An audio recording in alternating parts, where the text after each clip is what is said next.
27 जुलै 2025ची ती तारीख होती. रात्रीचे लगभग 11 वाजलेले असतील. रिंकू नावाचा एक 26 वर्षांचा तरुण त्याच्या पत्नीच्या रूममध्ये गेला. म्हणजे आज त्याची फर्स्ट नाईट होती. नवीन लग्न झाल्यानंतर तो त्याच्या पत्नीपाशी गेला. पत्नीपाशी जाऊन तो तिच्यापाशी बसून थोड्या गप्पा मारतो. त्याची पत्नी म्हणते की आता गप्पाच मारत बसणार आहे का काय करणार आहे. त्यावेळेला रिंकू लाईट बंद करतो, कापडं वगैरे काढतो आणि पत्नीपाशी जातो. ज्या वेळेला पत्नी त्या रिंकूला कापडं काढलेली बघते त्यावेळेला ओरडत ओरडत रूमच्या बाहेर पडते. ती बॅग भरते, डायरेक्ट तिच्या माहेरी जाते. आता रिंकूला काय समजलं नाही काय झालं. त्याच्यानंतर त्याच्या घरचे विचार करतात की ही बाईच बच्चेलं नसेल.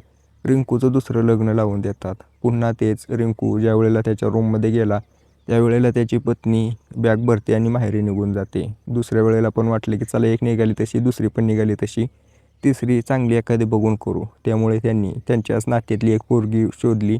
तिच्यासोबत या रिंकूचं लग्न लावून दिलं. त्यावेळेला तिसऱ्या वेळी पण असंच झालं. आता रिंकूच्या बापाने त्याच्यासमोर हात जोडले आणि विचारले की नेमकं काय होतंय मला तर सांग, का तुझ्या बायका पळून जात आहेत. तर मित्रांनो, रिंकूनं जे कारण सांगितलं ते जर तुम्ही ऐकलं ना तर तुम्ही हैराण होशील. तर काय आहे पूर्ण स्टोरी मी तुम्हाला पूर्ण व्हिडिओमध्ये सांगणार आहे. व्हिडिओ परत शेवटपर्यंत बघा. तर नमस्कार मित्रांनो, आपल्या आजच्या या सत्य घटनेची सुरुवात होती जालन्यामधून. जालन्यामध्ये एक छोटंसं गाव आहे. या गावामध्ये राहणारा रिंकूचा परिवार. रिंकू ज्या वेळेला 15 वर्षाचा होता त्यावेळेला त्याच्या आईचं निधन झालं. या रिंकूचं एकत्र कुटुंब होतं.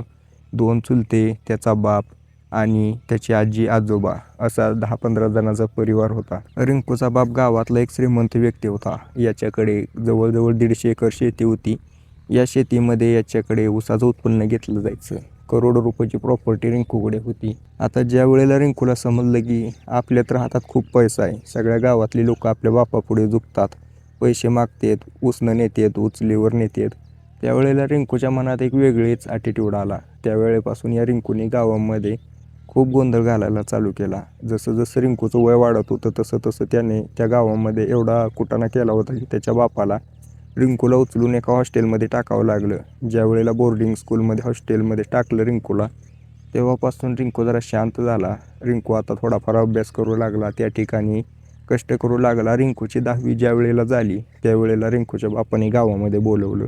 रिंकूच्या गावापासून 7 ते 8 किलोमीटरवरती एक कॉलेज होतं, ज्या ठिकाणी 11वी-12वी शिकवली जायची. रिंकू थोडा बरा होता पण एवढी पण मार्क नव्हती की तो सायन्समध्ये ॲडमिशन घेईल. त्याच्या बापाने त्या ठिकाणी जुगाड लावलं, पैसे भरलं आणि रिंकूला ॲडमिशन घेऊन दिलं त्या ठिकाणी. आता या रिंकूपाशी सायन्समध्ये ॲडमिशन होतं, जे की त्याला काय जमत नव्हतं याच्यामधलं. रिंकू आपला कॉलेजला जायचा. एक 4 चाकी गाडी घेऊन दिलेली होती, ड्रायव्हर ठेवलेला होता, त्याच्यासोबत जायचा. त्या ठिकाणी कॉलेजमध्ये बसायचा. काही समजलं नाही की बाहेर येऊन बसायचा कॅन्टीनमध्ये. त्याच्यासोबत 2 ते 4 पोरं कायमच असायची. या रिंकूच्या पैशावरती ती सगळे आयुष वगैरे करायची. रिंकूला आता भारी वाटायचं. त्याच्याकडे कॉलेजमधल्या पोरी बघायच्या. दिसायला पण जरा थोडासा बराच होता, ठीकठाक होता, पण पैसा असला ना कटरीना कैफ बी पोराकडे बघते. तर विषय असाच झाला. या रिंकूच्या पण प्रेमात एक पोरगी पडली. त्या दोघांचं बोलणं चालणं चालू झालं. तेव्हापासून रिंकूने वर्गाचं एक तोंड पण बघितलं नाही. 3 ते 4 महिने झालं रिंकू त्या वर्गामध्ये गेलाच नाही.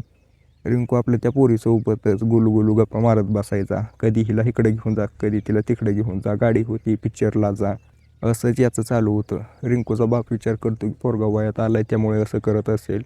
त्यावेळेला रिंकूचा बाप म्हणतो की लग्न करायचं आहे का तुला. रिंकू म्हणतो हो करायचं तर आहे पण मला आधी 12वी तर पूर्ण करावी लागेल ना. त्यावेळेला रिंकूचा बाप म्हणतो ठीक आहे 12वी पूर्ण कर, मी त्या पोरीच्या बापाशी बोलतो. प्रिया नावाची ती पोरगी. ज्या वेळेला तिच्या बापाच्या घरी रिंकूचं स्थळ गेलं तिचा बाप विचार करतो की पोरगी पण बारकी आहे, पोरगं पण बारकं आहे, तर कसं चालेल. रिंकूचा बाप म्हणतो काही हरकत नाही, 12वी झाल्यानंतर करून टाकू. त्या प्रियाचा बाप त्याला होकार देतो. ज्या वेळेला या रिंकूचं लग्न ठरलं तेव्हापासून या रिंकूने बाहेर कॉलेजमध्ये असं तोंड मारणं बंद केलं, दुसऱ्या पोरींकडे बघणं बंद केलं. ती प्रिया कायम याच्यासोबत असायची. आता ही प्रिया रिंकूला स्वतःचा पतीच समजू लागली होती, जी की होणारच होता पुढे चालून तिचा पती. आता या रिंकूपासली सगळी पोरं वगैरे गायब झाली. ज्या वेळेला पोरांना समजलं की रिंकूपासून आपल्याला तर काय भेटणार नाही, तर त्याला वाईट वळणाला लावावं लागेल. याच्यासाठी या पोरांनी एक प्लॅन करून रिंकूला रोज रात्री बोलवायला चालू केलं गावामध्ये आणि त्या ठिकाणी दारू पाजायला चालू केली. हळूहळू या रिंकूला एवढी नशेची आदत झाली की हा अट्टल बेवडा बनला. कॉलेज तर सुटलं, 12वीचं पेपर गेलं, नापास झाला, पण त्याच्यानंतर तो गावामध्ये दारू पिऊन फिरू लागला. आता हे सगळं प्रियाच्या बापाला समजलं. प्रियाचा बाप एकदा विचार करतो की काय करायचं. हा पोरगा तर अट्टल बेवडा आहे. आता बेवडा असणारा व्यक्ती तेव्हाच प्रॉब्लेम करतो ज्या वेळेला तो कमवत नसेल किंवा त्याच्याकडे पैसा नसेल. या रिंकूकडे तर करोडोची प्रॉपर्टी होती. त्या प्रियाचा बाप विचार काय करतो की जाऊ दे, त्याने करोडो रुपये जरी खर्च केले तरी रानातून येणार एवढं उत्पन्न नाही. हा रिंकू आयुष्यभर बसून जरी दारू पिला तरी याला कसली अडचण येणार नाही. त्यामुळे काही दिवसानंतर प्रिया आणि या रिंकूचं लग्न लावून देण्यात येतं. धूमधडाक्यात लग्न लावण्यात येतं. पूर्ण गावाला जेवण घातलं. आसपासच्या 4-5 गावामध्ये लग्नाची चर्चा झाली. रिंकू त्या प्रियाला घरी घेऊन येतो पत्नी बनवून. ज्या वेळेला ती प्रिया घरी आली त्यावेळेला त्या घराचं वातावरण बघून तिला भारी वाटलं. एकत्र कुटुंब होतं. सगळे तिची काळजी करत होते. 5 ते 6 दिवसानंतर या रिंकूची सुहागरात्र होती. त्या ठिकाणी त्यांचे विधी वगैरे उरकले. रिंकूला त्याच्या मित्रांनी सायंकाळचे 10-11 वाजता त्याच्या पत्नीच्या रूममध्ये ढकललं. प्रिया तिथं वाटच बघत बसलेली होती. भरपूर दिवस झाले तिची इच्छा होती की तिने शरीर संबंध करावे. ज्या वेळेला त्या रिंकूला रूममध्ये येताना बघते त्यावेळेला ती प्रिया खुश होते आणि त्या रिंकूला म्हणते बस ना. रिंकू त्या ठिकाणी बसतो. तिच्या शेजारी बेडवरती जाऊन त्या ठिकाणी ते थोडेफार गप्पा मारतात. त्याच्या काही वेळानंतर ती प्रिया म्हणते काय करणार आहे का नुसतंच बसणार आहे. आता हे दोघं थोडं हसतात. नंतर हा रिंकू रूमची लाईट बंद करतो. थोडीफार होती लाईट पण बाकीची मेन लाईट बंद केली आणि या रिंकूने कापडं काढली. त्याची पॅन्ट वगैरे काढली, अंडरवेअर काढली. प्रियाची कपडं काढायला लागला. प्रियाची कपडं काढून झाल्यानंतर ज्या वेळेला ती रिंकूचं हत्यार बघते त्यावेळेला ती ओरडतच बाहेर पळून जाते. सरळ ती कापडं बॅगमध्ये भरते आणि तिच्या बापाच्या घरी जाते. ती कोणाला काहीच सांगत नाही. आता रिंकू पण त्यावेळेला कोणाला काय सांगत नाही. पण आता या गावामध्ये पूर्ण चर्चा चालू झाली होती की या रिंकूमध्ये काहीतरी खोट आहे. त्याच्यामुळे त्याची पत्नी पहिल्याच दिवशी पळून गेली काहीच तासात. त्याच्या कुटुंबातले विचारत होते की रिंकू काय झालं, पण रिंकू काय सांगायला तयार नव्हता. तो घाबरला होता पूर्णपणे. आता त्याच्याही घरच्यांना वाटलं की पोरीचं जरा खोटं असेल, जरा थोडी इकडं तिकडं असेल त्यामुळे ती पळून गेली. आता रिंकूवरती त्यांच्या गावातले बोट उचलत होते त्यामुळे ते तर श्रीमंत घरातले होते. आता हे त्यांना दाब देऊन तर काही लोकांना बसवलं. पण आता अनेक लोक होती जी काही यांच्या दबावाखाली येणार नव्हती. ती लोक सगळी त्यांच्याबद्दल चर्चा करतच होती. रिंकूचा बाप विचार करतो की हे तर काय आपल्यासाठी योग्य नाही, कारण आपली गावामध्ये इज्जत आहे. अशी चर्चा जर होत राहिली तर आपल्याला काही तर राहणं होणार नाही. त्याच्यापेक्षा आपण पोराचं दुसरं लग्न करून देऊ. रिंकू त्याच्या नातेवाईकांना कॉल करतो पण नात्यामध्ये कोणीच त्याला पोरगी द्यायला तयार होत नाही. त्याचं कारण होतं की हा रिंकू जो होता नशेडी होता आणि त्यातल्या त्यात त्याची पत्नी पहिल्याच रात्री काही तासात पळून गेली होती. ती पण त्याच्यासोबत प्रेम करत होती 2-3 वर्षापासून. तरी जर पळून गेली तर कोणच देणार होतं. त्यावेळेला रिंकूच्या बापाने काही पैसे देऊन बाहेरून एका एजंटपासून त्याच्यासाठी एक पत्नी आणली. पोरगी दिसायला तर सुंदर होती पण मित्रांनो ज्या वेळेला तिचं लग्न झालं रिंकूसोबत रूममध्ये गेली त्यावेळेला तिचं इंटेन्शन होतं की रिंकूसोबत काहीच करायचं नाही. पण हा रिंकू काय त्या ठिकाणी शांत बसणार होता का. याच्या बापानं काय सांगितलं होतं की हे बघ तू पहिल्या दिवशी जे काय करायचं ते करायचं, पोरीला गर्भवती करायचं आणि गावामध्ये माझं नाव जे खराब झालं आहे ते बंद झालं पाहिजे. जर नाही तसं केलं तर म्हणतील की याच्यामध्येच काहीतरी खोटं आहे. ती पोरगीचा विचार होता की पैसे घ्यायचं काही दिवसानंतर आणि पळून जायचं. एजंट बसल्या पोरी अशीच करतात. तिचा तर विचार होता पण हा रिंकू त्या ठिकाणी तिच्यासोबत जोर जबरदस्ती करू लागला.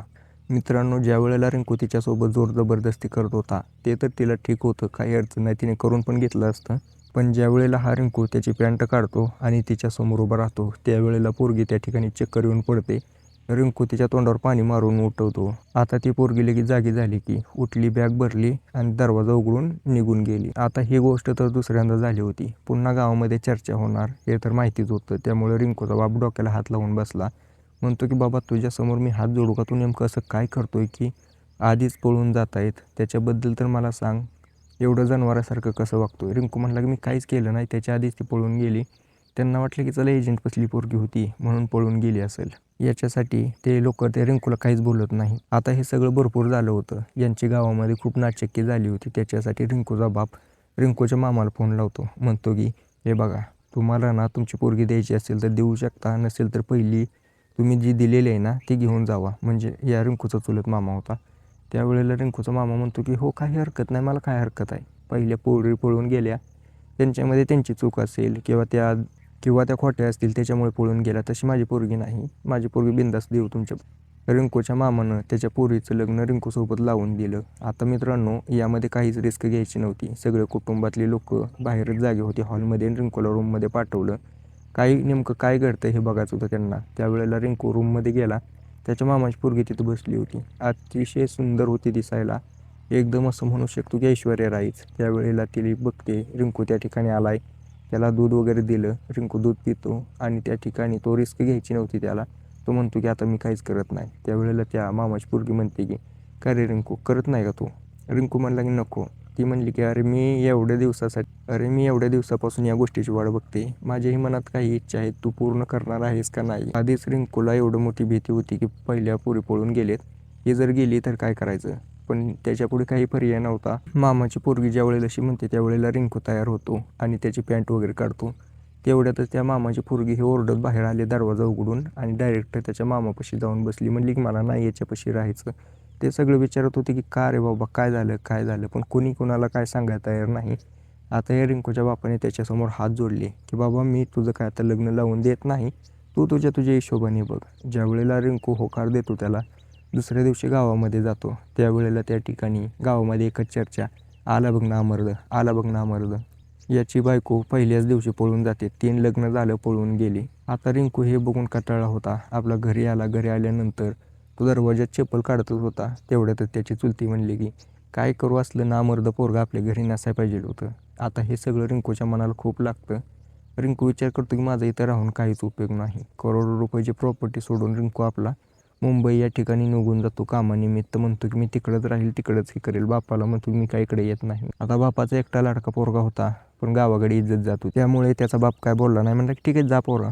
ज्या वेळेला त्याचा बाप त्याला जा म्हणतो त्यावेळेला रिंकू आपलं मित्राला बोलवतो, गाडीवरती बसतो आणि रेल्वे स्टेशनवरती निघून जातो. त्या ठिकाणी जाऊन मुंबईची गाडी पकडली आणि मुंबईला निघून गेला. मुंबईमध्ये पोहोचल्यानंतर तो बघतो की आता आपण काय करू शकतो. थोडेफार पैसे आणले होते. त्या ठिकाणी त्याने एक चाळीमध्ये रूम बुक केली.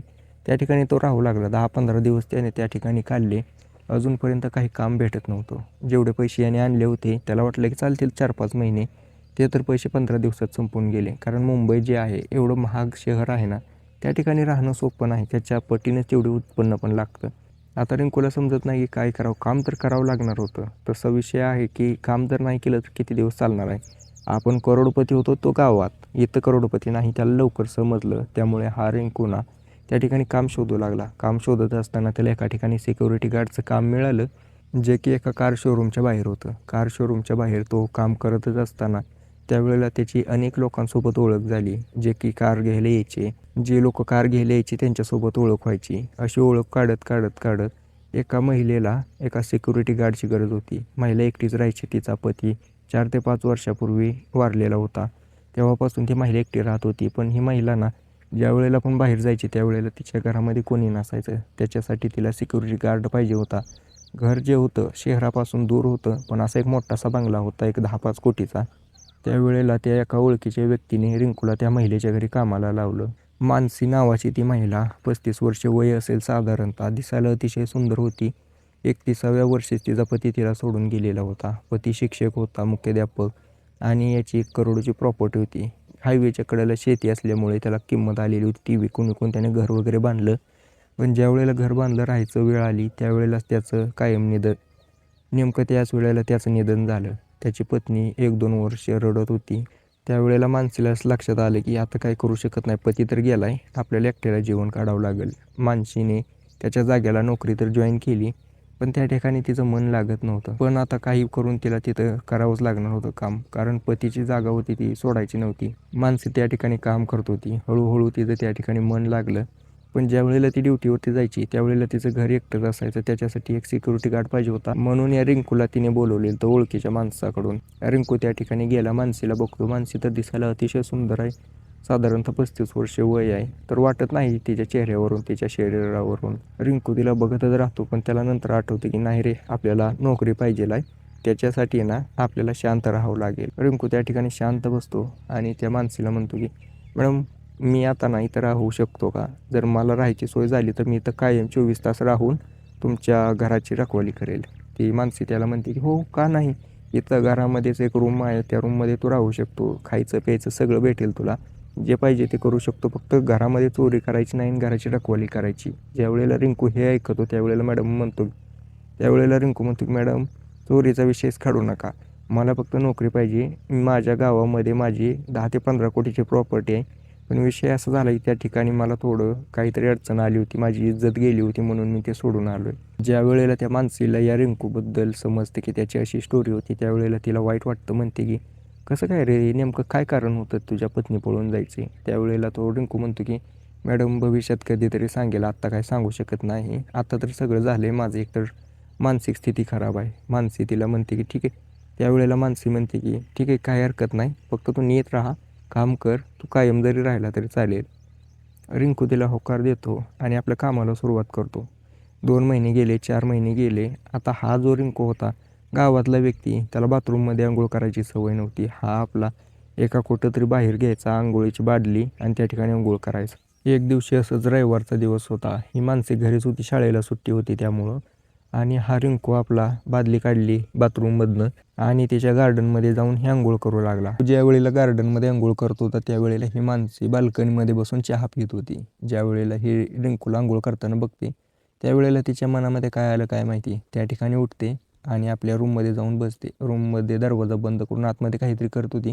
काही वेळानंतर दरवाजा उघडते, थोडी जरा फ्रेश वाटत होती, बाहेर आली आणि सायंकाळ होण्याची वाट बघू लागली. सायंकाळी ही महिला जी आहे मानसी, ती तिच्या रूममध्ये बसलेली होती. त्यावेळेला रिंकूला फोन करते आणि रिंकूला म्हणते की माझ्या रूममध्ये ये. रिंकू त्याच्या रूममधून मानसीच्या रूममध्ये जाऊन रिंकू त्या ठिकाणी उभा राहिला. ज्या वेळेला रिंकू आला हे बघते त्यावेळेला मानसी म्हणते की बस की. बेडवरती बसवते त्याला, त्याच्या कडेला जाऊन बसते आणि त्याला कहाणी सांगू लागते आणि म्हणू लागते की कसं माझ्या पतीसोबत लग्न झालं होतं. आमच्या दोघांचं लव्ह मॅरेज होतं. दोघांवरती एकमेकावरती खूप प्रेम होतं. दोघांचं आयुष्य चांगलं होतं. आम्ही एवढं घर बांधलं, हे केलं, सगळं केलं. पण एक आहे ना, माझा पती लवकर गेला. मी जेव्हा येत होते त्यावेळेला गेला.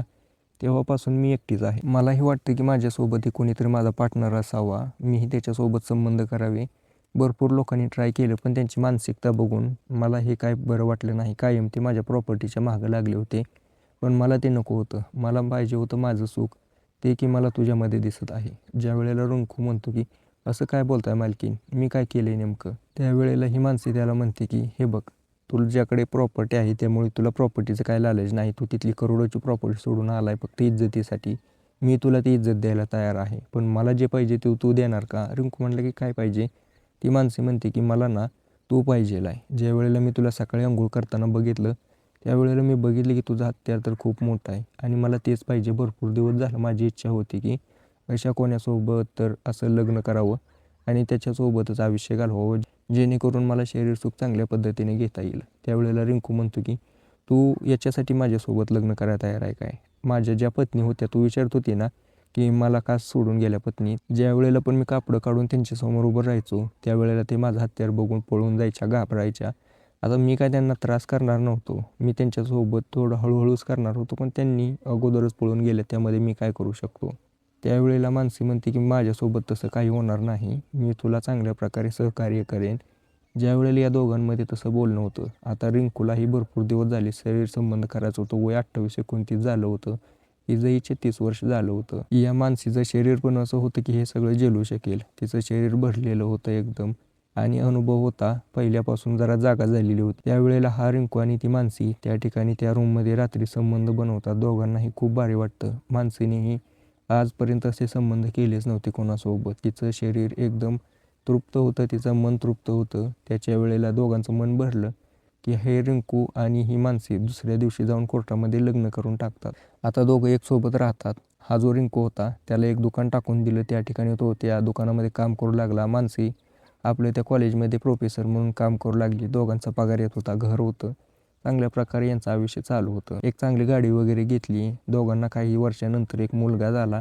त्या मुलाचं नाव यांनी अरुण ठेवलं. आता या अरुणसोबत यांचं आयुष्य चालू होतं. पण रिंकूला गावाची आठवण येत होती. रिंकू त्यावेळेला मानसीला म्हणतो की आपण एकदा गावात जाऊन ये पाहिजे. माझं गावात घर आहे ना, मला त्या ठिकाणी गेलं म्हणजे जरा बरं वाटेल. आता एकदा मला गावामध्ये पण दाखवावं लागेल की माझी पत्नी किती सुंदर आणि किती श्रीमंत आहे. त्यावेळेला मानसी त्याला होकार देते. दोघं गाडीमध्ये बसतात आणि त्याच्या गावाला निघून जातात. गावामध्ये गेलं की त्या ठिकाणी त्याच्या बापापाशी जाऊन उभा राहतात. बाप तर त्याच्या आता भरपूर वर्ष झाली होती त्यामुळे त्याचा बाप थोडा वयस्कर झाला होता. थोडं डोळ्यानं कमी दिसत होतं. त्याला काय ओळखू येत नाही. पण हा रिंकू ज्या वेळेला म्हणतो की पप्पा मी रिंकू आहे, त्यावेळेला त्याच्या बापाच्या डोळ्यात पाणी येतं. त्या ठिकाणी तो त्याला गळ्याला लावून रडू लागतो. त्या ठिकाणी त्याचे चुलता चुलती येते, सगळे त्या ठिकाणी होते. आता चुलता चुलतीला वाटलं की हा तर आला बाबा पुन्हा प्रॉपर्टीमध्ये हिस्सा मागायला, कारण याचा हिस्सा जास्त होता. रिंकू म्हणला की घाबरू नका, माझी पत्नी ना तुमच्यापेक्षा 10 पटीने श्रीमंत आहे. हिच्याकडे 50 कोटीची प्रॉपर्टी आहे आणि मला ह्याचं पण लालच नाही. मी त्याच्यासोबत प्रॉपर्टीसाठी लग्नच केलं नाही. मी तर हिच्या घरी एक बॉडीगार्ड म्हणून कामाला होतो, पण हिने मला तिचा पती बनवला. याच्यातच माझं सुख आहे. मला प्रॉपर्टीचं कसलंही लालच नाही. त्यावेळेला तो बापाला म्हणतो की हा माझा पोरगा अरुण आणि ही माझी पत्नी आहे. त्यावेळेला त्याचा बाप त्याच्या पोराला गळ्याला लावतो, त्याच्या पत्नीला आशीर्वाद देतो आणि म्हणतो की सुखी राहावा. बाप म्हणतो की इथंच राहावा आता. ती माणसे म्हणते की मला इथं राहून चालणार नाही, माझी नोकरी आहे तिकडं आणि या रिंकूचं पण त्या ठिकाणी दुकान आहे, तर आम्हाला जावं लागेल. त्यावेळेला हे दोघं त्या चुलता चुलतीला एका पेपरावरती लिहून देतात की आम्हाला तुमच्या प्रॉपर्टीमधनं काही नको, असं म्हणून त्या ठिकाणी निघून जातात. आता पाठीमागे त्याचा बाप पण खुश होता, त्याचा चुलता चुलती खुश होते, सगळेच खुश झाले. दुसरीकडे ही मानसी आणि रिंकू त्यांच्या आयुष्यात खुश आहेत. तर मित्रांनो, विषय हाच आहे की कधी कधी ना एखाद्या स्टोरीचा शेवट चांगला होतो, वाईट होतो असं नाही. जसं या रिंकूसोबत चांगलं घडलं तसं प्रत्येकासोबत चांगलं घडू अशी माझी देवाकडे प्रार्थना आहे. तर तुम्हाला व्हिडिओ आवडला असेल तर मला कमेंट करून नक्की सांगा तुम्हाला याच्यामध्ये काय आवडलं आणि चॅनल सबस्क्राईब पण नक्कीच करा. तर चला